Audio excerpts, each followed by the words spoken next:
దేవుడికి ప్రభుని యేసుక్రీస్తునామమున స్తుతులు స్తోత్రాలు సమర్పించుకుంటూ చేరొచ్చిన మీ అందరికీ ప్రభుని యేసుక్రీస్తునామమున వందనాలు సమర్పించుకుంటుంది మీ అందరికీ. ఈ యొక్క దినమందు మనం ఒకసారి ఆలోచన చేయడానికి ప్రయత్నం చేద్దాం. గత వారం మనము లేఖనాల యొక్క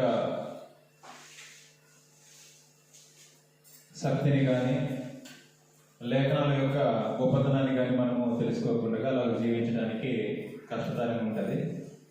కాబట్టి గత వారం మనము దైవావేశం వల్ల కలిగిన లేఖనాల గురించి ఆలోచన చేయడం జరిగింది. లేఖనాలు అన్నవి మనుషుల యొక్క కోరికను బట్టి, మనుషుల యొక్క ఇచ్చను బట్టి కానీ లేదా మనుషుల యొక్క ఊహలను బట్టి కానీ వ్రాయబడింది కాదు అనే విషయాలను మనం గత వారంలో ఆలోచన చేసి ఉన్నాం. ఈ యొక్క దినమందు దేవుని యొక్క వాక్యం మనకు ఏం చేస్తుందో ఆ యొక్క విషయాలను ఆలోచన చేయడానికి ప్రయత్నం చేద్దాం. దేవుని యొక్క వాక్యం ఈ యొక్క దినమందు మనం ఆలోచించబోయే అంశము దేవుని యొక్క వాక్యం.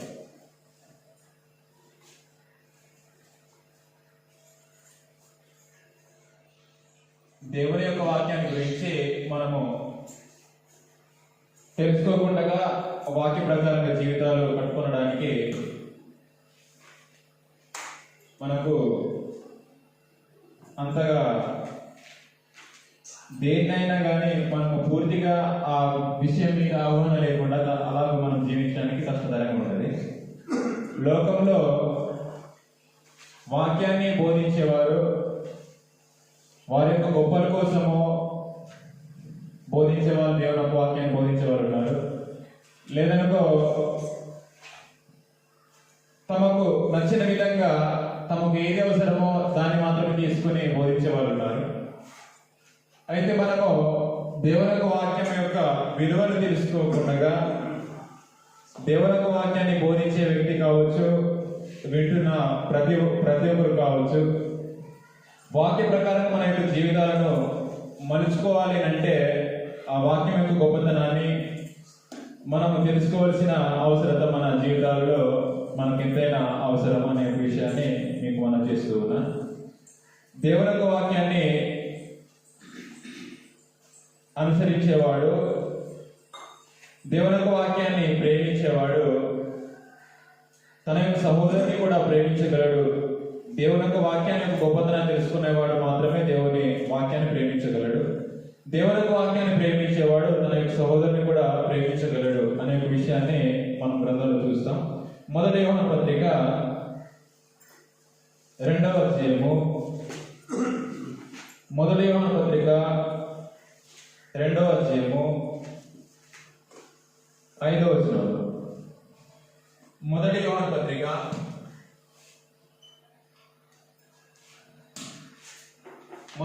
పత్రిక 2వ అధ్యాయము ఆయన వాక్యము 5వ వచనం. ఆయన వాక్యము ఎవడు గైకొనునో వానిలో దేవుని ప్రేమ నిజముగా పరిపూర్ణమాయను. దేవుని ప్రేమ నిజంగా పరిపూర్ణమాయను. మీరు గమనించండి, అందులో 5, 6 వచనాలు కలిసి ఉన్నాయి. ఆయన వాక్యం ఎవడు గైకొనునో వానిలో దేవుని ప్రేమ నిజంగా పరిపూర్ణమాయను. ఆయన యందు నిలుచున్నవాడనని చెప్పుకున్నవాడు ఆయన ఎలాగో నడుచుకున్నో అలాగే తానును నడుచుకున్న బదుడై ఉన్నాడు. మనం ఆయన యందున్నామని దీని వల్ల తెలుసుకుంటున్నాము. ఇందులో 5వ వచనంలో గమనించినట్లయితే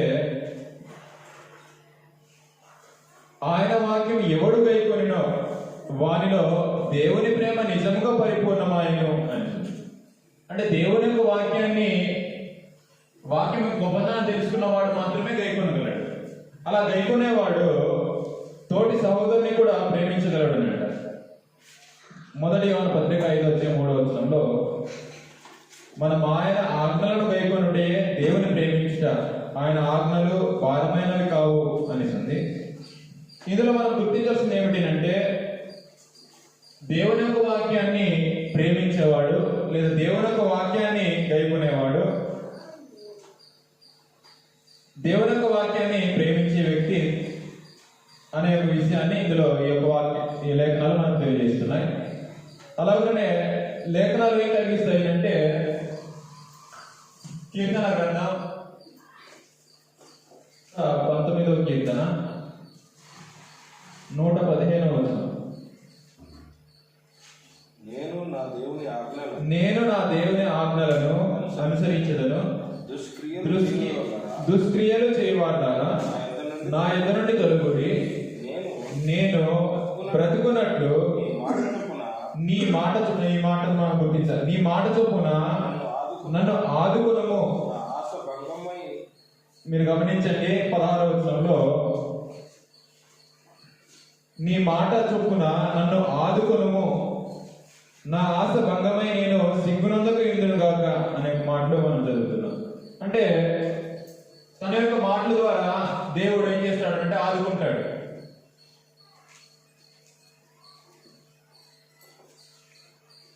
తన యొక్క మాటల ద్వారా దేవుడు ఒక వ్యక్తిని ఆదుకోవాలని తన యొక్క మాటల ద్వారా ఆదుకుంటాడు. ఒక వ్యక్తి వాక్యాన్ని అనుసరించేవాడు దేవుని ప్రేమించాలి అంటే వాక్యాన్ని అనుసరించాలి. వాక్యాన్ని అనుసరించడమే దేవుని ప్రేమించడము. ఒక వ్యక్తి నెమ్మది కలిగి ఉండాలన్నా లేదా దేవుడు ఆ వ్యక్తిని ఆదుకోవాలన్నా వాక్య ప్రకారంగా నడుచుకుంటేనే ఆదుకుంటాడు. కొలసీలకు రాసిన పత్రిక 3:15 వచనంలో వాక్య ప్రకారంగా నడుచుకున్నవాడు మాత్రమే దేవునితో సమాధానం కలిగి ఉంటాడు. కొలసీలకు రాసిన పత్రిక 3:15 వచనం. కొలసీ పత్రిక 3:15 వచనం. క్రీస్తు అనుగ్రహించు సమాధానము మీ హృదయములలో ఏలుచుండ నీయుడి. ఇందుకొరకే మీరొక్క శరీరముగా పిలువబడితిరి మరియు కృతజ్ఞులై ఉండుడి అని అన్నాడు. ఇందులో క్రీస్తు అనుగ్రహించు సమాధానము మీ హృదయములలో ఏలుచుండ నీయుడి అని. క్రీస్తు మన హృదయాలలో సమాధానం అనుగ్రహిస్తున్నాడు. ఎలా అనుగ్రహిస్తున్నాడు అంటే సువార్త ద్వారా, సువార్త వాక్యము ద్వారా. 2 కొరింథీయులకు రాసిన 2వ పత్రిక 5వ అధ్యాయము 20వ వచనంలో కావున దేవుడు మా ద్వారా వేడుకొనినట్టు మేము క్రీస్తుకు రాయబారులమై దేవునితో సమాధాన పడుడని క్రీస్తు పక్షముగా మిమ్మును బతిమాలుకొనుచున్నాము. ఎందుకనగా మనం ఆయన దేవుని నీతి అగునట్లు పాపమెరుగని ఆయనను మన కోసము పాపంగా చేసాను అని. అంటే క్రీస్తు అనుగ్రహించు సమాధానం. దేవునితో ఒక వ్యక్తి సమాధానం కలిగి ఉండాలి అంటే వాక్యం ద్వారానే అవుతుంది. వాక్యం ద్వారా ఎలా అవుతుంది అంటే 18వ వచనంలో సమస్తము దేవుని వల్లైనవి, ఆయన మనలను క్రీస్తు ద్వారా తనతో సమాధానపరుచుకొని ఆ సమాధానపరచు పరిచర్యను మాకు అనుగ్రహించిన. ఆ పరిచర్య ఏమిటంటే సువార్త. సువార్త అనేసి అంటే ఏమిటంటే వాక్యం. ఆ వాక్యాన్ని ఒక వ్యక్తి దేవుడిని ప్రేమించాలన్నా వాక్యం ప్రకారంగా జీవించాలి.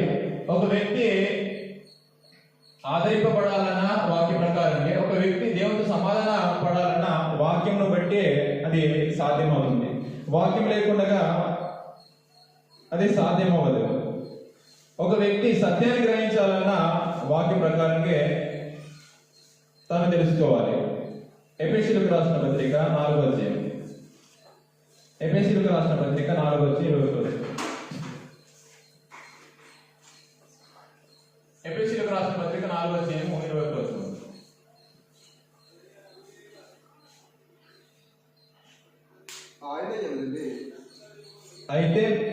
అయితే మీరు 20-21 వచనం కలిసి ఉన్నాయి.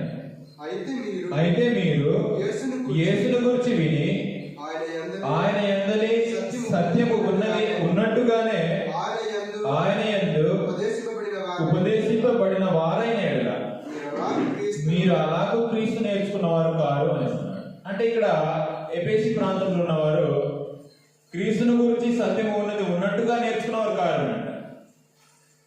అంటే క్రీస్తుని గురించి ఉన్నట్టుగా నేర్చుకోవాలంటే అది లేఖన ప్రకారమే సాధ్యమవుతుంది, వాక్య ప్రకారమే సాధ్యమవుతుంది. కానీ ఎఫెసీ ప్రాంతంలో ఉన్న సంఘస్థులు క్రీస్తుని గురించి సత్యం ఉన్నట్టుగా నేర్పింపబడిన వారు కాదు.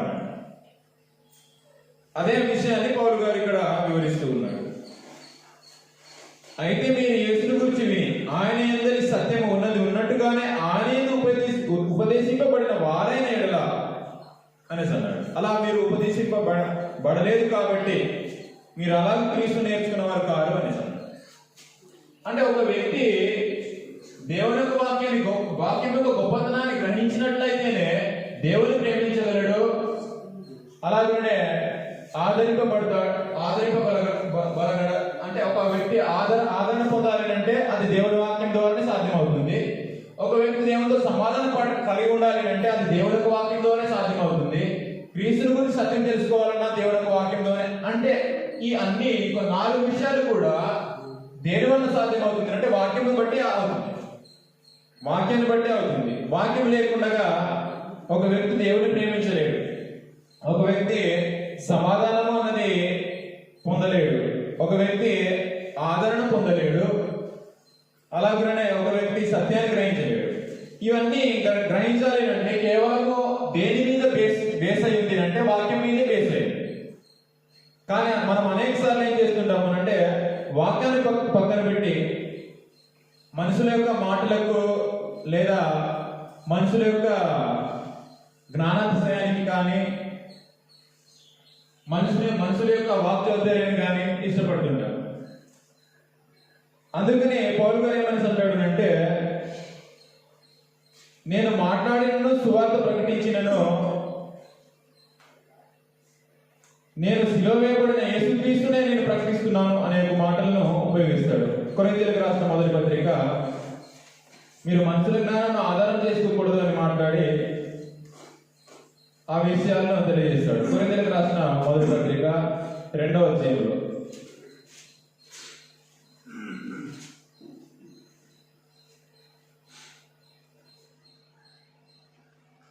4-5 వచనాలు. కొరింథీయులకు రాసిన మొదటి పత్రిక 2వ అధ్యాయం 4-5 వచనాలు. మీ విశ్వాసము మనుషుల జ్ఞానమును ఆధారం చేసుకొనగా అది దేవుని శక్తిని, దేవుని శక్తి ఎందులో మీరు ఒకసారి గమనించండి. దేవుని శక్తి ఎందులో ఉంది అంటే సువార్తలో. సువార్త అంటే ఏంటంటే క్రీస్తు ప్రభు మరణ సమాధి పునరుద్ధానాల వార్త. ఆ వార్తయే వాక్యం. అందులో దేవుని యొక్క శక్తి ఉంది. దేవుని శక్తిని ఆధారం చేసుకొని ఉండవలెనని నేను మాట్లాడినను సువార్త ప్రకటించినను నాణయుక్తమైన తీయని మాటలను వినియోగింపగా పరిశుద్ధాత్మయు దేవుని శక్తియు కనపరచు దృష్టాంతములనే వినియోగించి తిని. అంటే పౌలు గారు దేని వినియోగించాడు అంటే ఓన్లీ సువార్త ప్రకటించినా కానీ వాక్య ప్రకారంగా ప్రకటించాడు అంట. వాక్యం లేకుండా ఏది ప్రకటించలేదు. ఎందుకనంటే మనుషుల యొక్క మీ విశ్వాసము మనుషుల జ్ఞానంలో ఆధారం చేసుకోకూడదని. ఈ లోకంలో దేవుని వాక్యాన్ని ప్రకటించే ప్రతి ఒక్క బోధకుడులో చూసేది, ప్రపంచం చూసేది ఏమిటి అంటే జ్ఞానాంశాన్ని చూస్తున్నారు. అంటే వాక్యం యొక్క భావాన్ని గ్రహించకుండా మాట్లాడే యొక్క విధానంలో ఆ మనిషి మాట్లాడుతున్న తాను ఎలాగో జ్ఞానాతిశయంగా తన యొక్క జ్ఞానం ద్వారా ప్రదర్శిస్తున్నాడో ఆ విషయాన్ని చూస్తున్నారు. కానీ వాక్యం యొక్క భావాన్ని ఎవరు కూడా గ్రహించడం లేదు. అలా గ్రహించగలిగినట్లయితే, వాక్యం యొక్క భావాన్ని గ్రహించినట్లయితే లోకం మొత్తం క్రీస్తు సంఘమే ఉండాలి. క్రీస్తు సంఘం లేకుండా బోధించే యొక్క బోధకుడు ఏ సంఘం అయితే ఆ సంఘాన్ని ప్రకటించుకుంటూ లోకంలో పాలవుతున్నారు. అంటే తమ యొక్క విశ్వాసాన్ని మనుషుల జ్ఞానమాధారం చేసుకుని పాలయ్యే వాళ్ళు ఎక్కువ మంది ఉన్నారు. కానీ వాక్యం యొక్క భావాన్ని తీసుకొని వాక్య ప్రకారంగా గ్రహించినట్లయితే సంఘం అనేది ఒకటి ఉండాలి, బోధ అన్నది ఒకటి ఉండాలి.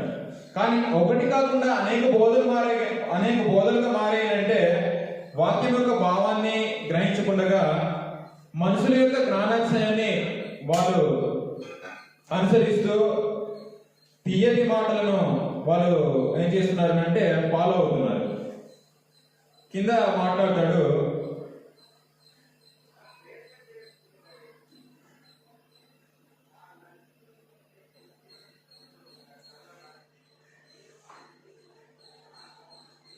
పదమూడవ వచనంలో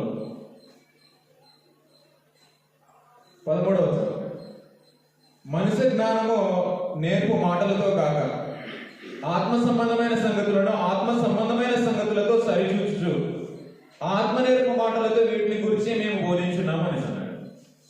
అంటే మనుషు నేర్పు మాటలతో కాకుండా మనుషులు నేర్పించే ఒక మాటలను పక్కన పెట్టి దేవుని వాక్యం ఏమైతే నేర్పిస్తుందో దానినే ఏం చేయాలంటే సరి చూసుకోవాలని అంటారు. ఇక్కడ అదే మాటలను వివరించడం జరిగింది. మనుషు జ్ఞానమును నేర్పు మాటలతో కాక ఆత్మ సంబంధమైన సంగతులను ఆత్మ సంబంధమైన సంగతులతో సరి చూసుకోవాలి. అలా చూసుకునేవాడే వాక్య ప్రకారంగా నడుచుకునేవాడు, వాక్య ప్రకారంగా జీవించేవాడు. కానీ లోకపరంగా ఏం చేయకూడదు, వాక్యాన్ని లోకపరంగా ఆలోచన చేయకూడదు. దాన్ని ఆత్మ సంబంధమైన సంగతులని గుర్తించి ఆత్మ సంబంధమైన సంగతులతో సరిచూసుకోవాలి. అలా సరిచూసుకుని ఆత్మనేర్ప మాటలతో వీటిని గురించి మేము బోధిస్తున్నామనే యొక్క విషయాన్ని అపోస్తలులు తెలియజేయడం జరిగింది. కాబట్టి మనము ఇంతవరకు ఏం చూసామనంటే వాక్యం యొక్క గొప్పతనాన్ని, వాక్యంలో బట్టి దేవుని ప్రేమించగలము, వాక్యాన్ని బట్టి మనం ఆదరణ కలుగుతుంది, వాక్యం బట్టి దేవునితో సమాధానం కలిగి ఉంటాము, వాక్యం బట్టి సత్యాన్ని గ్రహించగలము. వీటన్నిటికీ బేస్ ఏది అంటే వాక్యం. ఆ వాక్యాన్ని మనం ఏం చేయకుండా, వాక్యాన్ని మనం అంతగా దాని గురించి తెలుసుకోకుండా దేవునితో సమాధాన పడలేమో, దేవుని ప్రేమించలేమో. అందుకని ఏమని అన్నాడు అంటే దేవుని ప్రేమించే విషయంలో కంటికి కనిపించే నీ సహోదరుని ప్రేమించలేని నువ్వు నన్ను ప్రేమించగలవా అనే ఒక విషయాన్ని మాట్లాడు. సరే, మొదటి యోహాను పత్రికలో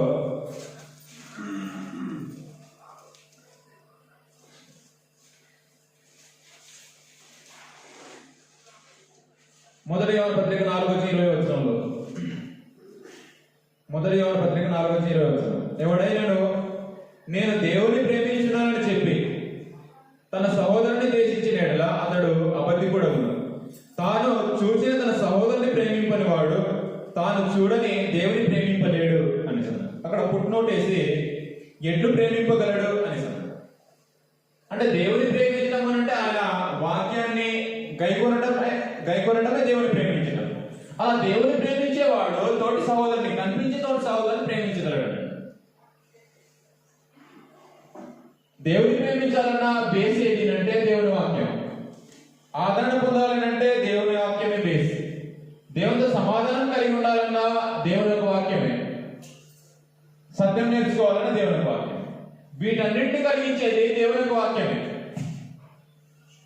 దేవుని యొక్క వాక్యం మీదే ఈ యొక్క 4, ఇంకా అనేకమైన ఉన్నవి, నేను 4 మాత్రమే వివరించడం జరిగింది. వీటన్నిటికీ ఏది బేస్ అంటే వాక్యము. వాక్యాన్ని మనం పక్కన పెట్టి దేవుడిని ప్రేమించలేము, దేవునితో సమాధానపడలేము, సత్యాన్ని గ్రహించలేము, ఆదరణ పొందలేము. వీటన్నిటికీ బేస్ ఏంటంటే వాక్యము. అయితే వాక్యం ఏం చేస్తుందో ఆ యొక్క విషయాలు మనము ఒకటిగా మనం ఆలోచన చేసుకుంటూ వెళ్దాం. మొదటిది, ఆ దేవుని యొక్క వాక్యము ఏం చేయగలదు అంటే హెబ్రీయులకు రాసిన పత్రిక 4:12 హెబ్రీయులకు రాసిన పత్రిక 4:12. ఇంకా దేవుని యొక్క వాక్యం ఏం చేయగలదు అంటే మనకు ఏం చేయగలదు, ఒక వ్యక్తిని, ఒక మనిషిని ఏం చేయగలదు. హెబ్రీయులకు రాసిన పత్రిక 4:12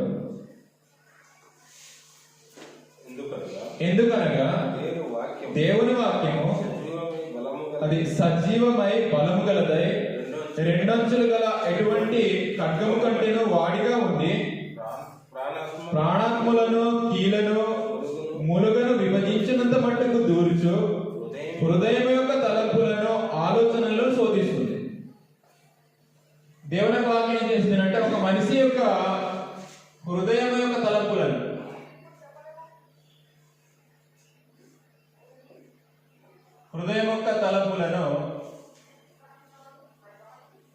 శోధిస్తుంది అంట. ఒక వ్యక్తి హృదయంలో ఉన్నది ఎవరికి తెలియదు. మనము చిన్నప్పటి నుంచి లేదనుకో పెళ్లి చేసుకున్న ఒక భార్య హృదయంలో ఏముంది కూడా మనకు తెలియదు. కలిసి జీవిస్తున్న యొక్క భార్య యొక్క హృదయం ఏముందో తెలియదు. అలాంటి యొక్క తెలియని ఒక హృదయంలో ఉన్న తలంపులను శోధించగలిగేది వాక్యం. మనకు అర్థం కావడానికి హృదయాన్ని పరీక్షించేవాడు, హృదయాన్ని ఎరుగగలవాడు దేవుడు మాత్రమే. అలాగనే ప్రభు యేసుక్రీస్తు మాత్రమే. ఇంకా ఎవరు కూడా తోటి వ్యక్తిలో ఉన్న హృదయం యొక్క ఆలోచనలను కానీ తలంపులను కానీ గ్రహించడానికి ఎవరికి సాధ్యమవదు. దేవుడు హృదయం యొక్క తలంపులను ఎరగలవాడు, ప్రభువు హృదయం యొక్క తలంపులను ఎరగలవాడు. అపోస్తలుల కార్యాల గ్రంథం 1వ అధ్యాయంలో శిష్యులు ఏమని యేసు ప్రభువును ప్రార్థిస్తున్నారో ఒకసారి చదువుదాం. శిష్యులు ఎన్నుకున్నప్పుడు యూదా యొక్క స్థానంలో వేరొకరిని తీసుకొనడానికి వారు సిద్ధపడుతూ ఉండగా వారు యేసు ప్రభువును ఈ విధంగా మాట్లాడడం జరిగింది, అంటే ప్రార్థన చేయడం జరిగింది. అపోస్తలుల కార్యాల గ్రంథం 1వ అధ్యాయం 24వ వచనం. అపోస్తలుల కార్యాల గ్రంథం 1వ అధ్యాయం 24వ వచనం. అందరి హృదయములను ఎరిగి ఉన్న ప్రభువా. అది ప్రభువు మాత్రమే హృదయ రహస్యాలను ఎరుగున్నవాడు. ఒక మనిషి మరొక మనిషి యొక్క హృదయాలను ఎరగడానికి సాధ్యం కాదు. కానీ వాక్యం ఏం చేస్తుంది అంటే, నీ హృదయంలో ఉన్నది ఏం చేస్తుందంటే మొత్తాన్ని తేల్చిస్తుంది బయట. మొత్తాన్ని బయట తేల్చిస్తుంది. ఎలా తేల్చుతుందో ఎగ్జాంపుల్గా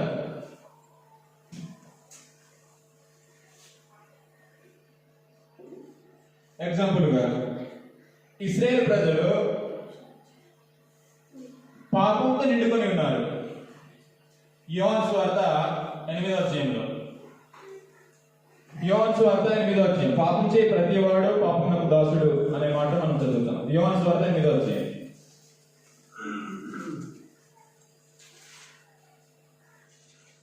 34వ వచనం. యోహాను సువార్త 8వ అధ్యాయం 34వ వచనం.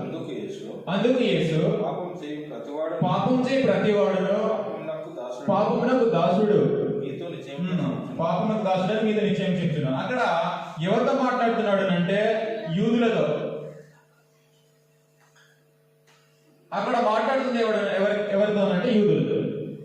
ఆ యూదులు పాపం చేస్తున్నారు, పాపమునకు దాసులయ్యారు. అంటే వాళ్ళలో ఏముంది అంటే పాపం ఉంది. వాళ్ళ హృదయంలో పాపం నిండుకొని ఉంది. అలాంటి పాపంతో నిండుకున్న ఆ యొక్క జనుల దగ్గర యేసు ప్రభు పాపం చేసి ప్రతివాడు పాపమునకు దాసుడు అని మాట్లాడాడు. అదే జనుల మధ్య పేతురు గారు ప్రసంగం చేశాడు. పేతురు గారు వాక్యాన్ని బోధిస్తే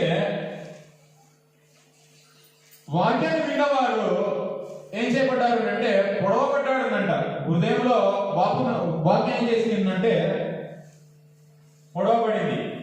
అపోస్తలుల కార్యాల గ్రంథం 2వ అధ్యాయం. అదే జనుల మధ్య పేతురు గారు దేవుని యొక్క వాక్యాన్ని బోధిస్తే వాళ్ళలో ఉన్న పాపం మొత్తం ఏం చేయబడింది అంటే బయటకు వచ్చింది. అపోస్తలుల కార్యాల గ్రంథం 2వ అధ్యాయము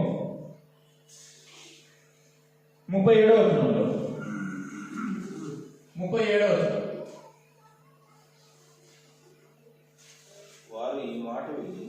వారు ఈ మాట విని హృదయంలో నొచ్చుకుని అనేసింది. అక్కడ ఫుట్ నోట్ వేసి కింద ఏమని అన్నాడు అంటే పొడవబడి అని. ఒక వ్యక్తిలో పాపం ఉంటే ఏమవుతుంది అంటే దేవుని వాక్యాన్ని బోధిస్తున్నప్పుడు పొడుచుకొని పోతేనంట వాక్యం. నువ్వు వాక్యం చెప్పకుండా ఒక వ్యక్తి పాపం చేసిన వ్యక్తిలో వీళ్ళు పాపంతో నిండుకొని ఉన్నారు, పాపంతో దాసులై ఉన్నారు యూదా జనులు. వారి మధ్య పేతురు గారు లేచి వాక్యాన్ని బోధిస్తుంటే వారి యొక్క హృదయాల యొక్క తలంపులను శోధించింది వాక్యం.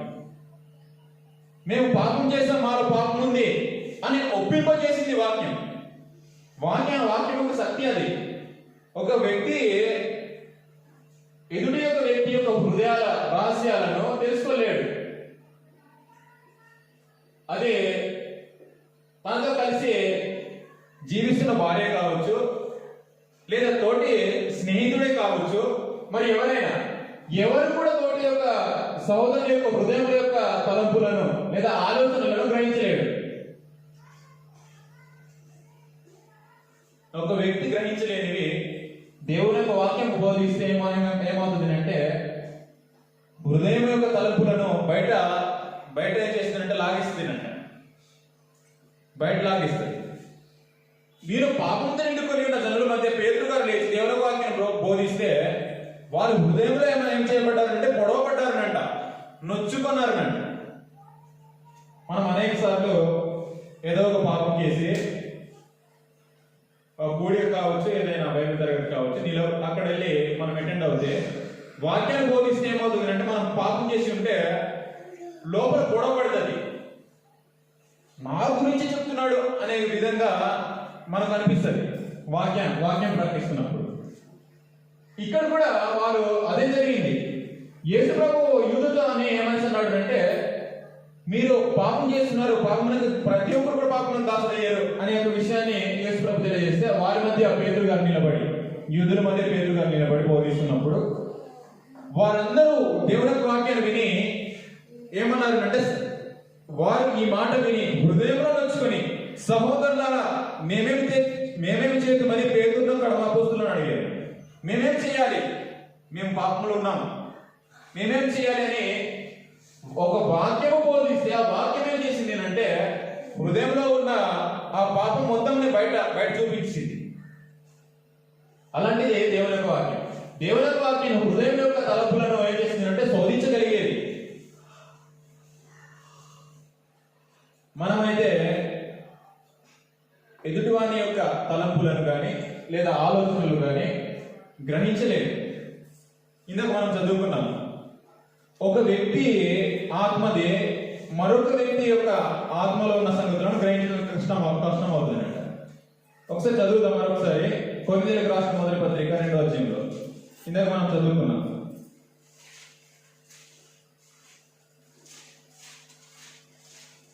కొరింథీయులకు రాసిన మొదటి పత్రిక 2వ అధ్యాయము 11వ వచనం. కొరింథీయులకు రాసిన మొదటి పత్రిక 2వ అధ్యాయం 11వ వచనం. దేవుడు ఏం చేశాడు అంటే, ఒక వ్యక్తి ఆత్మలో ఉన్న సంగతులను మరొక వ్యక్తి ఆత్మలో ఉన్న సంగతులను గ్రహించడం కష్టం అవుతుంది అంటే, ఒక మనుషుని సంగతులు అతనిలోనున్న మనిషి ఆత్మకే గాని మనుషులలో మరి ఎవరికి తెలియదు అని క్వశ్చన్ మార్క్ వేసాడు. అలాగే దేవుని సంగతులు దేవుని ఆత్మకే గాని మరి ఎవరికి తెలియవు అని. అంటే ఒక మనిషి ఆత్మలో ఉన్న సంగతులను మరొక మనిషి ఆత్మలో ఉన్న సంగతులు, అంటే ఒక వ్యక్తి మరొక వ్యక్తిలో ఉన్న సంగతులను గ్రహించడానికి సాధ్యమవదు అని అందులో చెప్పబడినటువంటి భావం. అలాంటి ఒక భావాన్ని ఏం చేస్తుందంటే దేవుని వాక్యము లోపల ఏం చేస్తుందంటే లోపలికి బయట మొత్తం తేల్చిస్తుంది అంటే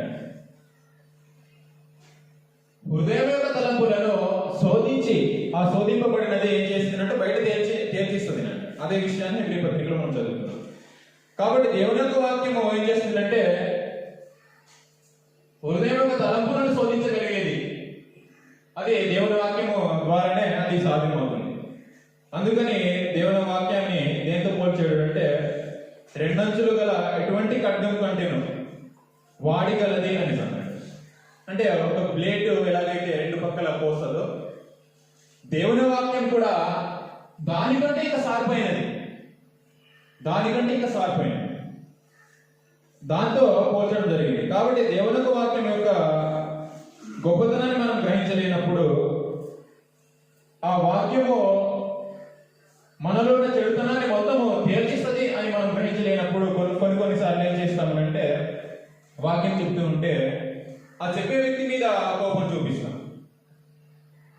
అంటే నాకు టార్గెట్ చేసి మాట్లాడుతున్నాడు అనే విధంగా కొంతమంది అపార్థం చేసుకుంటారు. అలా అపార్థం చేసుకునేవాడు తాను గ్రహించాల్సింది ఏమిటంటే దేవుని యొక్క వాక్యం యొక్క శక్తి ఇలాగ పనిచేస్తుంది అని గ్రహించలేనప్పుడు, అంటే పరస్పర అపార్థాలు చేసుకుని నా గురించి ఈరోజు టాపిక్ నా గురించే బోధించాడు అని మాట్లాడతాడు. కాబట్టి వాక్యం ఏం చేయగలదు అంటే హృదయం యొక్క తలంపులను హృదయంలో ఉన్న చెడుతనాన్ని మొత్తం తీర్చేయగలదు. అంత శక్తి గలది దేవుని యొక్క వాక్యం. దేవుని యొక్క వాక్యం ఏం చేయగలదు అంటే మనము గత వారము చదువుకున్నాం, ఒకసారి మరొకసారి చదువుతాం. రోమీయులకు రాసిన పత్రిక 14వ అధ్యాయం 4వ వచనం. 15వ అధ్యాయము 15వ అధ్యాయం 4వ వచనం.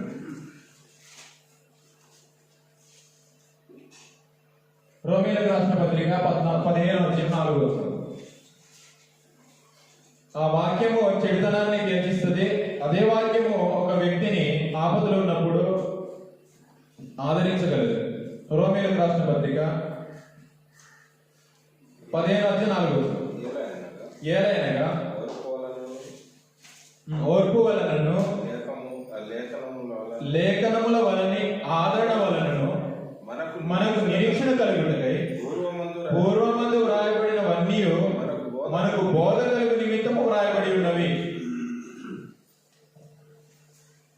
లేఖనముల వలనే ఆదరణ అని అన్నాడు.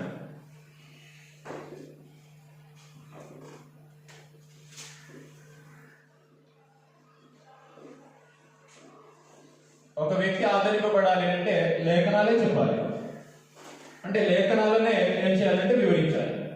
ఒక వ్యక్తిని ఆదరించగలదు, ఒక వ్యక్తి యొక్క హృదయం యొక్క తలంపులను శోధించగలదు. లూకాసు వార్త 8వ అధ్యాయం 1వ వచనం. ఇంకేం చేయగలదు అంటే లూకాసు వార్త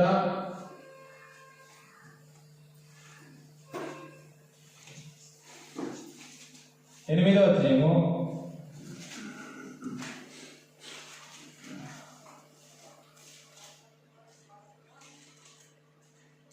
21వ వచనం. లూకాసు వార్త 8వ అధ్యాయము 21వ వచనం. అందుకు ఆయన దేవుని వాక్యము విని దాని ప్రకారంగా జరిగించి వీరే నా తల్లియు నా సహోదరులని వారితో చెప్పాను. మీరు గమనించండి, ఇందులో తన యొక్క సొంత తల్లి, తనకు జన్మనిచ్చిన తల్లి, తనతో తోడపుట్టిన ఒక సహోదరులు వచ్చి బయట నిల్చున్నారంట. నిల్చుంటే ఒక సహోదరుడు వెళ్ళి, అదిగో నీ తల్లి నీ సహోదరులు నీ కోసం ఎదురు చూస్తున్నారని తెలియజేసినప్పుడు యేసు ప్రభు యొక్క సమాధానం ఏమిటో మనం ఇప్పుడు చదువుతున్నాం. అందుకు ఆయన దేవుని వాక్యము విని దాని ప్రకారం జరిగించి వీరే నా తల్లి నా సహోదరుని వారికి చెప్పాడు. అంటే దేవుని వాక్యాన్ని జరిగించి వారే క్రీస్తు ప్రభుతో సహవాసం చేయగలరు. అంటే క్రీస్తుతో సహవాసం అన్నది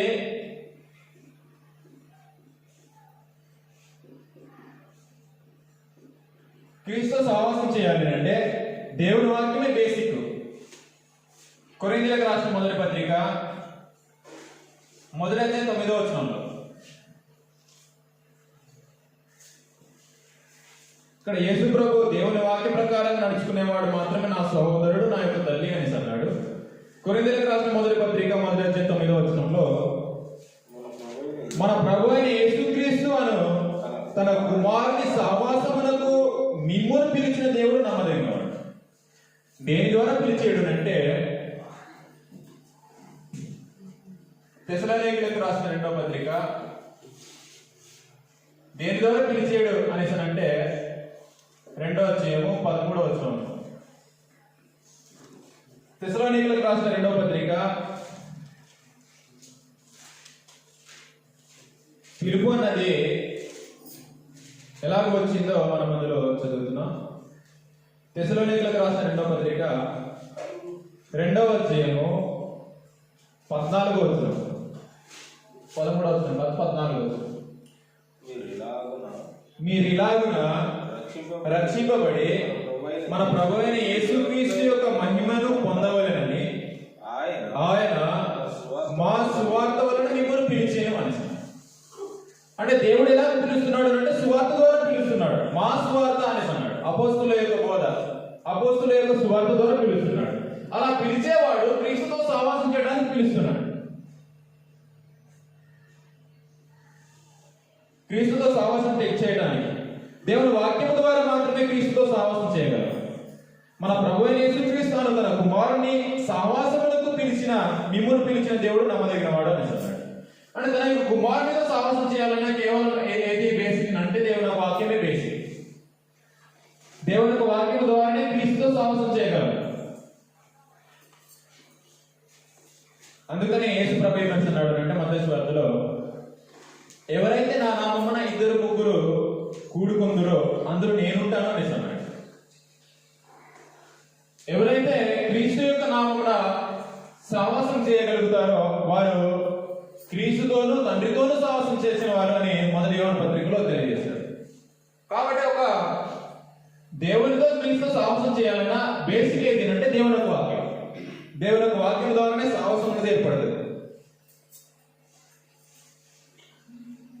111వ కీర్తన 10వ వచనంలో,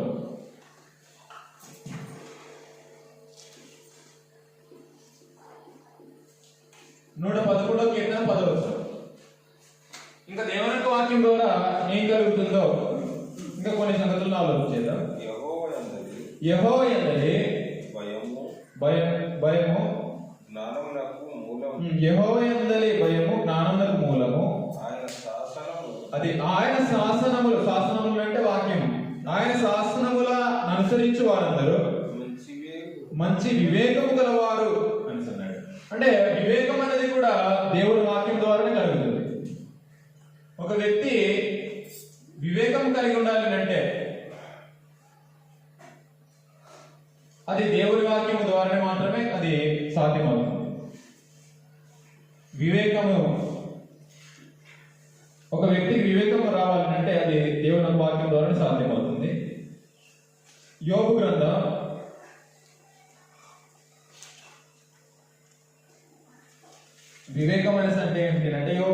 28వ అధ్యాయము 28వ వచనం. యోబు గ్రంథం 28వ అధ్యాయం 28వ వచనంలో అక్కడ వివేకాన్ని గురించి వివరించాడు.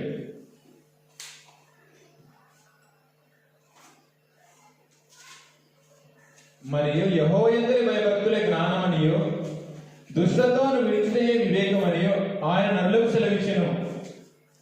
అంటే వివేకం అంటే ఏమిటంటే దుష్టత్వాన్ని విడిచిపెట్టడం. ఇది దుష్టత్వం అనేది మనకు ఎప్పుడు తెలుస్తుంది అంటే దేవుని వాక్యాన్ని గ్రహించినప్పుడే ఇది దుష్టత్వం అని తెలుస్తుంది. దేవుని వాక్యాన్ని మనము తెలుసుకోకుండా మనకు వివేకం అనేది రాదు. వివేకం అంటే ఏమిటంటే ఇది దుష్టత్వం అని గ్రహించి దాన్ని విడిచిపెట్టడమే. దుష్టత్వాన్ని విడిచినే వివేకమని ఆయన నరులకు సెలవిచ్చెను అని అన్నాడు. అంటే వివేకం అంటే ఏమిటంటే చెడుతనాన్ని విడిచిపెట్టడమే వివేకం అంటే. ఒక వ్యక్తి చెడుతనాన్ని ఎప్పుడు విడిచిపెడతాడు అంటే దేవుని ఒక వాక్యాన్ని గ్రహించినప్పుడే చెడుతనాన్ని విడిచిపెడతాడు. దేవుని యొక్క వాక్యాన్ని గ్రహించకుండా చెడుతనాన్ని విడిచిపెట్టలేడు ఒక వ్యక్తి. లూకా సువార్త 11:28 వచనం. లూకా సువార్త 11:28 వచనంలో దేవుని యొక్క వాక్యం మళ్ళీ ఇంకా ఏం చేయగలదు అంటే లూకా సువార్త 11వ అధ్యాయము 28వ వచనం. అవును గాని దేవుని వాక్యమును విని దానిని గైకొనువారు అది మరి ధన్యులు అని. దేవుని యొక్క వాక్యం ఏం చేయగలుగుతుందంటే ధన్యులుగా చేయగలుగుతుందంట.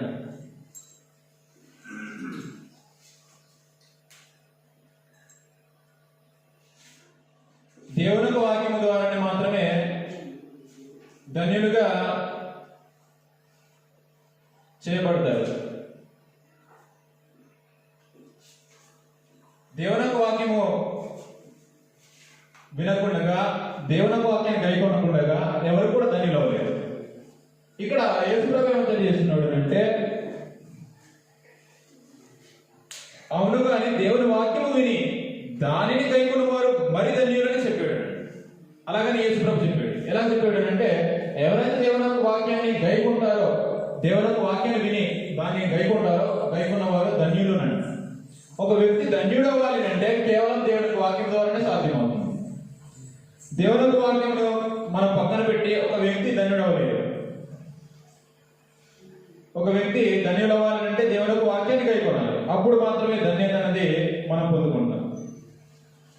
మత్తయి సువార్త 7:24 వచనంలో, మత్తయి సువార్త 7:24 వచనం. ఒక వ్యక్తి బుద్ధిమంతుడు కావాలి అంటే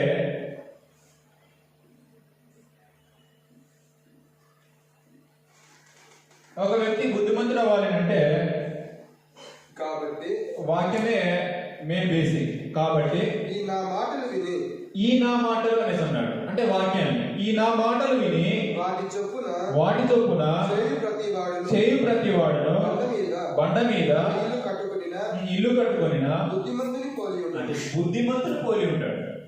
ఒక వ్యక్తి బుద్ధిమంతుడు అవ్వాలి అంటే బేసిక్ ఏది అంటే దేవుని యొక్క వాక్యమే. వీటన్నిటికీ బేస్ ఏది అంటే దేవుని యొక్క వాక్యమే. దేవుని యొక్క వాక్యాన్ని మనము గైకొనకుండా మనం ఈ అన్నింటిలో కూడా మనము దేన్ని కూడా పొందుకోలేము. ఒక వ్యక్తి ఆదరణ పొందాలన్నా దేవుని యొక్క వాక్యమే.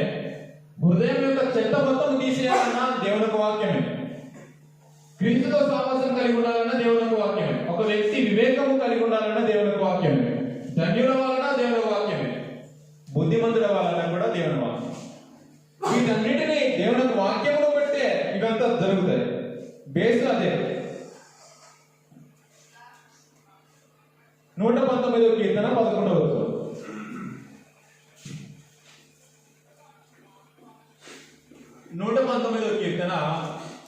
11వ వచనం. ఒక వ్యక్తి పాపం చేయకుండా జీవించాలంటే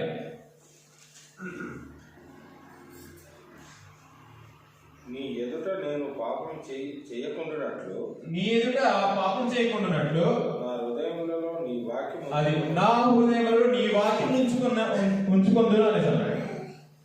ఒక వ్యక్తి తనలో పాపం ఉండకుండా ఉండాలంటే వాక్యం ఉంచుకోవాలి. వాక్యం ఉంచుకుంటే ఆ వాక్యం ఏం చేస్తుందంటే పాపం చేయకుండా ఏం చేస్తుందంటే తప్పిస్తుంది, పాపం చేయనివ్వదు. ఒక వ్యక్తి పాపం చేయకుండా ఉండాలి అంటే వాక్యాన్ని తన హృదయంలో ఉంచుకున్నప్పుడు ఆ వ్యక్తి పాపంలో నుంచి దూరంగా ఉంటాడు. నీ ఎదుట నేను పాపం చేయకుండానట్లు నా హృదయంలో నీ వాక్యం ఉంచుకుని ఉన్నాను అని సార్. వాక్యం ఉంచుకునేవాడు పాపమునకు దూరంగా ఉంటాడు. అంటే పాపం చేయలేడు. దేవునికి వాక్యాన్ని హృదయం ఉంచుకున్నవాడు పాపం చేయజాలడు అనే విషయాన్ని తెలియజేశాడు. ఒకసారి చదువుదాం. 1 యోహాను పత్రిక 3వ అధ్యాయము 9వ వచనం. 1 యోహాను పత్రిక 3వ అధ్యాయము 9వ వచనం. దేవుని మూలముగా పుట్టిన ప్రతి వానిలో ఆయన బీజం నిలుచును. అది ఆయన బీజము నిలుచును గనుక వాడు పాపము చేయడు. వాడు దేవుని మూలముగా పుట్టినవాడు కనుక పాపము చేయజాలడు. మీరు ఇంకా గమనించండి, ఇక్కడ ఏమన్నాడు అంటే దేవుని మూలము పుట్టిన ప్రతి వానిలో ఆయన బీజం నిలిచిన బీజం. ఏ బీజము అనేసనంటే పేతురు రాసిన మొదటి పత్రిక మొదటి అధ్యాయము 22-23 వచనాలు. దేవుని యొక్క బీజం ఏదో అక్కడ వివరిస్తాడు. మీరు క్షయబీజము నుండి కాక శాశ్వతమగు జీవము గల దేవుని వాక్యము మూలముగా అక్షయ బీజము అంటే దేవుని వాక్యం వలన పుట్టిన బీజం. దేవుని వాక్యాన్ని నేర్చుకునేవాడు అక్షయ బీజము కలిగిన వాడు. అది దేవుని యొక్క బీజం. ఆ బీజమందు ఎవడైతే పుట్టినవాడై ఉంటాడో, వాక్యాన్ని నేర్చుకునేవాడై ఉంటాడో, వాడు పాపం నుంచి తప్పించుకుంటాడు. పాపం చేయకుండా తన హృదయంలో వాక్యం ఉంచుకుంటాడు. అదే విషయాన్ని ఇక్కడ మాట్లాడాడు. పాపం చేయకుండా ఉన్నట్టు నా హృదయంలో ఈ వాక్యం ఉంచుకుని ఉన్నాను అని. వాక్యం చేస్తుందంటే పాపం చేయకుండా నేను కాపాడుతుంది. పాపము చేయనివ్వదు. పాపం చేయడానికి నువ్వు చాలా ఉన్నంట. దేవుని మూలంగా పుట్టినవాడు పాపం చేయడు, పాపం చేయజాలడు అని అన్నాడు. దేవుని యొక్క వాక్యమే బేసిక్. ఆ దేవుని యొక్క వాక్యాన్ని ఉంచుకుంటే నువ్వు పాపమునికి దూరంగా ఉంటావు. పాపం చేయలేవు అని అన్నాడు. పాపం చేయలేవు ఎందుకంటే దేవునికి బీజం ఏమిటంటే వాక్యం నీలో ఉంటుంది, నీ హృదయంలో ఉంటుంది. కాబట్టి నువ్వు పాపం చేయలేవు అనే విషయాన్ని అందులో మనం చదువుతున్నాం. సామెతల గ్రంథం 3వ అధ్యాయము సామెతల గ్రంథం 3వ అధ్యాయం మొదటి 2 వచనాలు. ఇంకా వాక్యం ద్వారా ఇంకా ఏం జరుగుతుందో సామెతల గ్రంథం 3వ అధ్యాయం మొదటి 2 వచనాలు. నా కుమారుడా నా ఉపదేశమును మరొకము నా ఆజ్ఞలను హృదయపూర్వకముగా గైకొనుము. అవి దీర్ఘాయువును సుఖ జీవంతో గడుచు సంవత్సరములను శాంతిని కలుగజేస్తాయి. దేవుని యొక్క ఆజ్ఞలో లేదా దేవుని యొక్క వాక్యం ద్వారా జీవించేవాడు శాంతిని పొందుకుంటాడు, శాంతిని కలుగజేస్తాయి.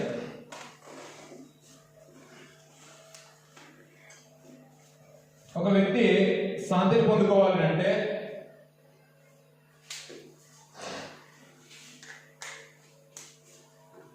అది దేవుని యొక్క వాక్యం ద్వారానే సాధ్యమవుతుంది. నా కుమారుడా నా ఉపదేశమును మరొకము నా ఆజ్ఞలను హృదయపూర్వకముగా గైకొనుము. అవి దీర్ఘాయువును సుఖ జీవముతో గడుచు సంవత్సరములను శాంతిని నీకు కలుగజేయును. 3వ వచనంలో దయను సత్యమును ఎన్నడూ నిన్ను విడిచిపోనీయకుము. వాటిని అది కంఠభూషణముగా ధరించుకును. నీ హృదయమును పలక మీద వాటిని రాసుకును. అప్పుడు దేవుని దృష్టి యందును మానవుల దృష్టి యందును నీవు దయ నుండి మంచివాడనని అనిపించుకుందు అని. అంటే హృదయం అనే వెంటనే పలక మీద దేవుని వాక్యం ఉంచుకుంటే మన యొక్క జీవితము శాంతి కలిగి ఉంటాం అన్నట్టు. శాంతిని నీకు కలుగజేస్తాయి. ఆ దేవుని వాక్యం ద్వారా శాంతిని పొందుకుంటాము. తర్వాత దేవుని దృష్టి యందు మానవుల దృష్టి యందు దయాన్ని సంపాదించుకుంటాం అన్నట్టు. అది దేని ద్వారా సాధ్యమవుతుందంటే వాక్యం ద్వారానే సాధ్యమవుతుంది. వాక్యం ద్వారానే సాధ్యమవుతుంది. పేతురు రాసిన మొదటి పత్రిక 2వ అధ్యాయము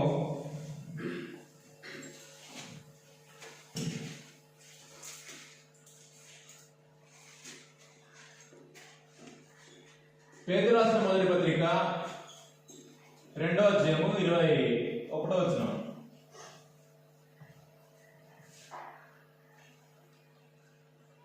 క్రీస్తు కూడా 21వ వచనం 23 ఒకసారి చూద్దాం.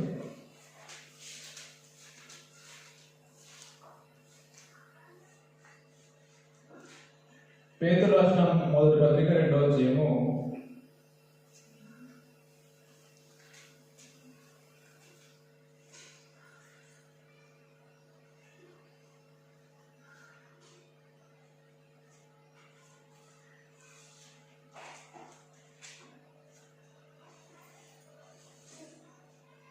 2-3 వచనాలు 21 కాదు. 2వ అధ్యాయము 2వ వచనం 3వ వచనం.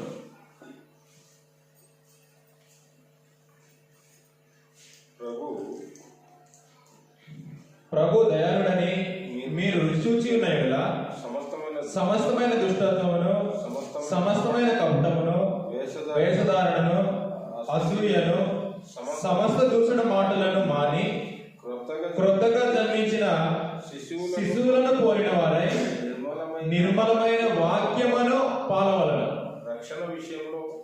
రక్షణ విషయంలో ఎదుగు నిమిత్తము ఆ పాలను అపేక్షించుడి. పాలు అనే శ్రేణి అన్నాడు అంటే దేవుని యొక్క వాక్యం. దేవుని యొక్క వాక్యాన్ని ఇక్కడ పాలతో పోలుస్తూ ఆ పాల వలన రక్షణలో ఎదగండి.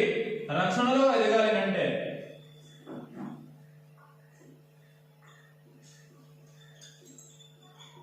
రక్షణలో ఎదుగుదలను ఏమి ఇస్తుంది అంటే దేవుని వాక్యం ఇస్తుంది. ఆ పాల వలన దేవుని ఇక్కడ నిర్మలమైన వాక్యమును పాల వలన రక్షణ విషయంలో ఎదుగు నిమిత్తం రక్షణలో ఎదగాలి అంటే ఆ పాలను అపేక్షించుడి అనేది. అంటే దేవుని యొక్క వాక్యము మాత్రమే రక్షణలో ఎదగడానికి అవకాశం ఉంటుంది. దేవుని యొక్క వాక్యాన్ని వినకుండా రక్షణలో ఎదగాలి అంటే అది సాధ్యమవుతుంది. ఒక వ్యక్తి రక్షణలో ఎదగాలి అంటే వాక్యమును పాలు అవసరం అతనికి. దేవుని యొక్క వాక్యం మనకు అవసరం. ఆ దేవుని యొక్క వాక్యము బోధిస్తూ ఉంటే దేవుని యొక్క వాక్యం వింటూ ఉంటే అతను రక్షణలో ఎదగగలడు. ఒక వ్యక్తిని రక్షణలో ఎదగజేయాలన్నా, ఒక వ్యక్తి రక్షణలో బలపడాలన్నా అది దేవుని వాక్యమును పాల ద్వారా మాత్రమే అది సాధ్యమవుతుంది. నిర్మలమైన ఆత్మ సంబంధముకు పాల వలన అని అన్నాడు కింద పుట్టినోడు. కాబట్టి దేవుని వాక్యము ద్వారానే సాధ్యమవుతుంది. అది దేవుని వాక్యం కాకుండా ఒక వ్యక్తి రక్షణలో ఎదగలేడు. ఒక వ్యక్తి రక్షణలో ఎదగాలంటే దేవుని వాక్యాన్ని అతను వినాలి. మనకు అర్థం కావడానికి ఒక వచనం చదువు. 2 తిమోతి పత్రిక 4:2 అపోస్తలుడైన పౌలు తిమోతితో ఏమని తెలియజేస్తాడు అంటే, తిమోతితో ఏమని తెలియజేస్తాడు అంటే, వాక్యమును ప్రకటించుము,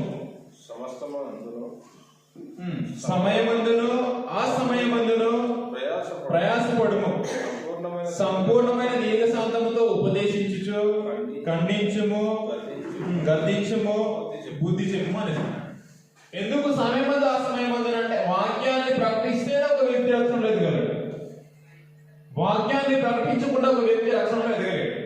అందుకని సమయమందు ఆ సమయమందు నువ్వు వాక్యాన్ని ప్రకటించని. కాబట్టి వాక్యము యొక్క ప్రాముఖ్యత తెలుసుకుంటేనే ఒక వ్యక్తి రక్షణలో ఎదగలడు. వాక్యాన్ని వినకుండా ఒక వ్యక్తి రక్షణలో ఎదగలేడు.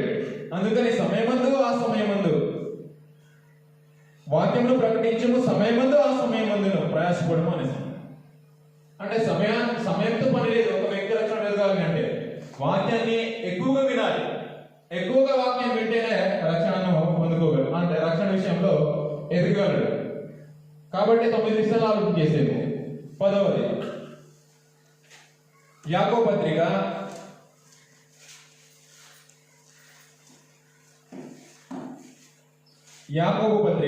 1వ అధ్యాయము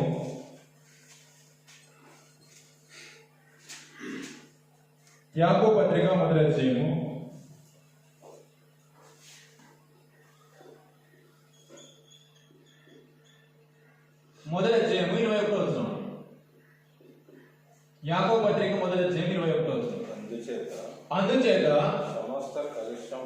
సమస్త కల్మషమును విర్రవీగుచున్న దుష్టత్వమును మాని లోపల నాటబడి మీ ఆత్మలను రక్షించుటకు శక్తిగల వాక్యమును సాత్వికముతో అంగీకరించుడి అని.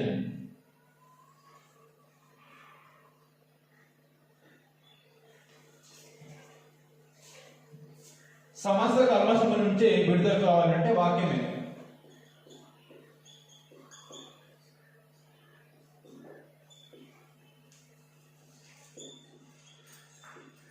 సమస్త కల్మషమును విరవించిన దుష్టత్వమును మాని. అది మానాలంటే సమస్త కల్మషము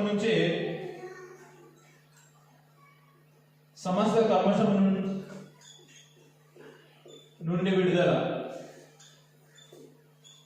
కావాలి అంటే, మానివేయాలి అంటే దేవుని వాక్యమే అవసరం. అందుకని ఇక్కడ ఏమనిస్తున్నాడు, అందుచేత సమస్త కల్మషమును విరవీగుచున్న దుష్టత్వమును మాని. అది మానివేయాలి అంటే, విడుదల పొందాలి అంటే లోపల నాటబడి మీ ఆత్మలను రక్షించుటకు శక్తిగల వాక్యమును సాత్వికంతో అంగీకరించుడి. వాక్యమును అంగీకరిస్తేనే సమస్త కల్మషం నుంచి దుష్టత్వం నుంచి విడుదలని కలుగుతుంది. ఆ దాన్ని మానివేయగలం. అది కేవలం దేని ద్వారా అంటే వాక్యం ద్వారానే బేసిక్. ఆ బేసిక్ ద్వారానే రక్షణలో ఎదగలము, శాంతిని పొందుకోగలము, కల్మషము నుంచి విడుదల పొందగలము. అంటే కల్మషమును లేదా దుష్టత్వమును విడిచిపెట్టగలము. కల్మషముల నుంచి దుష్టత్వం నుంచి విడుదల పొందాలంటే దేవుని వాక్యమే బేసిక్. దాని ద్వారా మాత్రమే, దాన్ని గైకుంటేనే మాత్రమే అన్ని విడిచిపెట్టగలము. దాన్ని గైకోకుండా విడిచిపెట్టలేము. 119 కీర్తన 130 వచనం.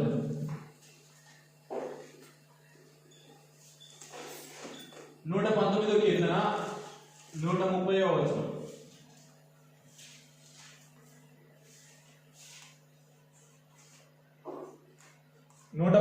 కీర్తన 130 వచనం. నీ వాక్యములు వెల్లడి అగుటతోడనే వెలుగు కలుగును. అది వెలుగు కలుగును. అవి తెలివి లేని వారికి తెలివి కలిగిస్తాయి. ఒక వ్యక్తి తెలివి పొందుకోవాలని అంటే తెలివి కలిగి ఉండాలి.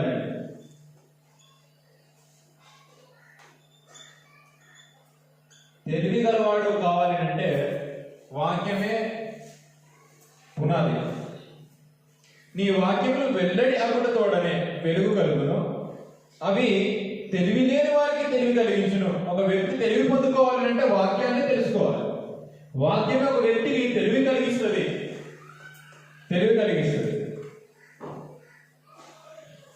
తర్వాత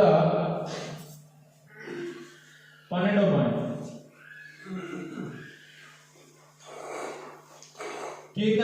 కీర్తనల గ్రంథం 119వ కీర్తన 105వ వచనం. 119వ కీర్తన 105వ వచనం. నీ వాక్యము అది నా పాదములకు దీపమును నా త్రోవకు వెలుగునై ఉన్నది అని అన్నాడు. ఒక వ్యక్తి వెలుగులో నడుచుకోవాలి అన్నా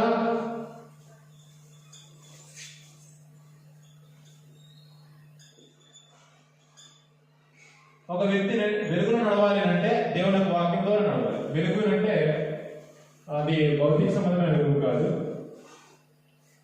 ఆత్మ సంబంధమైన వెలుగు. అంధకార సంబంధమైన చీకటిలో నుంచి ఆశ్చర్యకరమైన తన వెలుగులోనికి మిమ్మల్ని పిలిచిన దేవుడు. మనకు అర్థం కావడానికి ఎలాంటి వెలుగు అంటే అపోస్తుల కార్యాల గ్రంథం 26వ వచనం. అపోస్తుల కార్యాల గ్రంథం 26వ వచనం. వెలుగు అంటే భౌతిక సంబంధమైన వెలుగు కాదు, ఆత్మ సంబంధమైన వెలుగు. అపోస్తుల కార్యాల గ్రంథం 26వ అధ్యాయము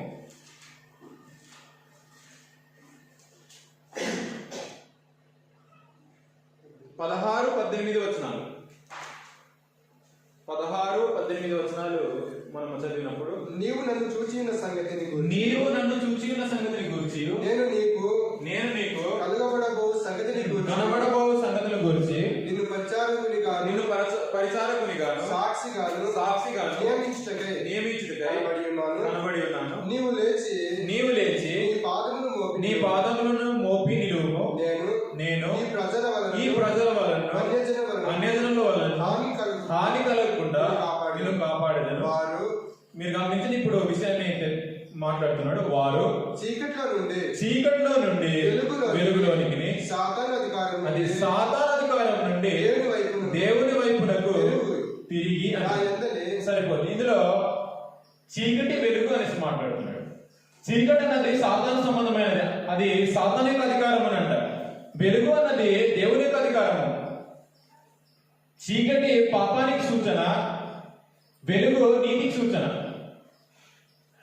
ఒక వ్యక్తి వెలుగులో నీతిలో నడుచుకోవాలని అంటే అది దేవుని యొక్క వాక్యం ద్వారానే సాధ్యమవుతుంది. అదే దాన్ని మనం ఇందాక చదువుకున్నాం. నీ వాక్యము నా పాదములకు దీపమును నా త్రోవకు వెలుగై ఉంది. అంటే ఒక వ్యక్తి వెలుగులో నడవాలి అంటే వాక్యం ద్వారా నడవాలి. వాక్యమే ఒక వ్యక్తి నీతిలో నడిపిస్తుంది. వాక్యం కాకుండా ఒక వ్యక్తి నీతిలో నడుచుకోవడానికి అవకాశం ఉండదు. 13వది,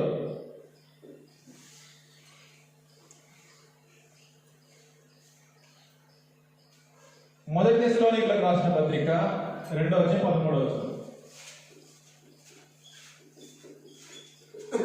2వ అధ్యాయం 13వ వచనం.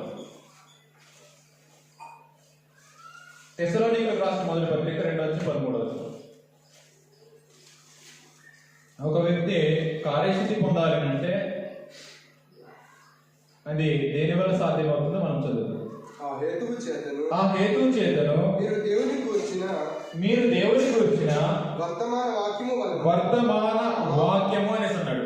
వాక్యాన్ని మీరు గుర్తించాలి. వర్తమాన వాక్యము మా వలన అంగీకరించినప్పుడు మనుషుల వాక్యమని ఎంచగా అది నిజముగా ఉన్నట్టు దేవుని వాక్యమని దానిని అంగీకరించింది కనుక మేమును మానక దేవునికి కృతజ్ఞతలు చెల్లించుచున్నాము.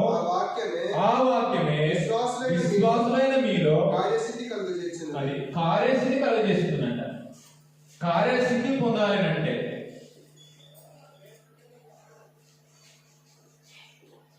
కార్యసిద్ధి పొందుకోవాలి అంటే అది వాక్యము ద్వారానే సాధ్యం. మేము చెప్పిన వాక్యాన్ని మనుషుల వాక్యం అని మీరు ఎంచలేదు, అది నిజముగా దేవుడి వాక్యం అని ఎంచి దాన్ని అంగీకరించారు కాబట్టి ఆ వాక్యము మీలో కార్యసిద్ధి కలుగజేస్తుంది, కార్యసిద్ధి కలుగజేస్తుంది అనే విషయాన్ని ఇక్కడ పౌలు గారు వేస్తున్నారు. కార్యసిద్ధి కలుగజేస్తుంది అంటే మనకు అర్థం కావడానికి వాక్యాన్ని చెబితే అలా నడుచుకునటమే కార్యసిద్ధి కలుగజేయడం. అంటే సత్క్రియలు చేయటము కార్యసిద్ధి కలుగజేయటము, సత్క్రియలు చేయటము కార్యసిద్ధి కలుగజేయటము. ఒక వ్యక్తి అంటే విశ్వాసులైన ప్రతి వారు కూడా కార్యసిద్ధి పొందాలంటే కేవలం అది దేవుని వాక్యం ద్వారానే సాధ్యమవుతుంది. ఇంకా మనము అనేక విషయాలు చూడొచ్చు, అంతే కొన్ని విషయాలు మనము చూస్తున్నాం. 119వ కీర్తన 50వ వచనం.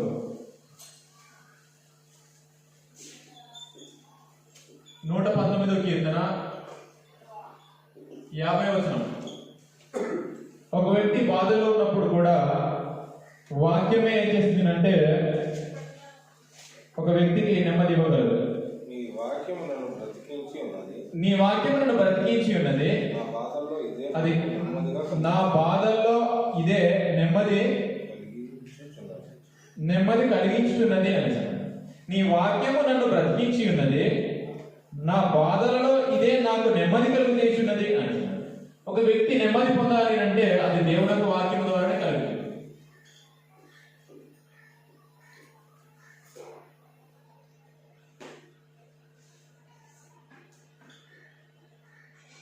నీ వాక్యమే నాకు నెమ్మది కలుగజేస్తున్నది అని అన్నాడు.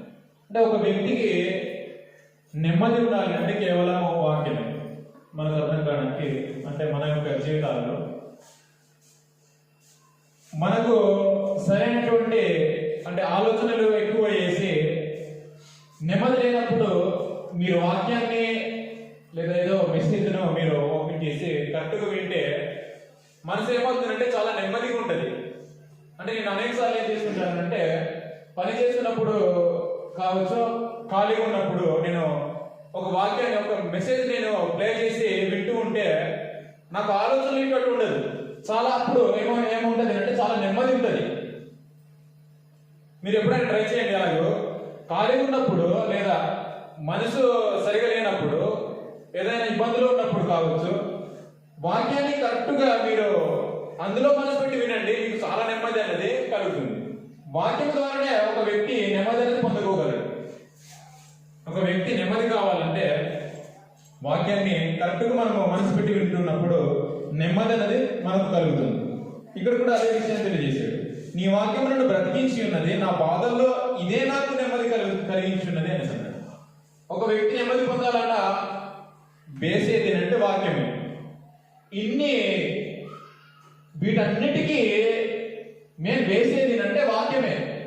ఇలాంటి వాక్యాన్ని మనము ఏం చేసుకుంటామంటే వినేటప్పుడు కొంచెం నిర్లక్ష్యం చేస్తుంటాము, లేదా వినేటప్పుడు కొంచెం జాగ్రత్తను ఏం చేస్తామంటే జాగ్రత్త కలిగి వినకుండా ఏదో వింటున్నామంటే వింటున్నాము అని అంటే మన యొక్క దృష్టిని వాక్యం వైపు పెట్టకుండా మనం పొరపాటు చేస్తూ ఉంటాం. కానీ అదే వాక్యము ఇన్ని కలుగు చేస్తున్నప్పుడు ఆ వాక్యం వినేటప్పుడు ఎంత జాగ్రత్త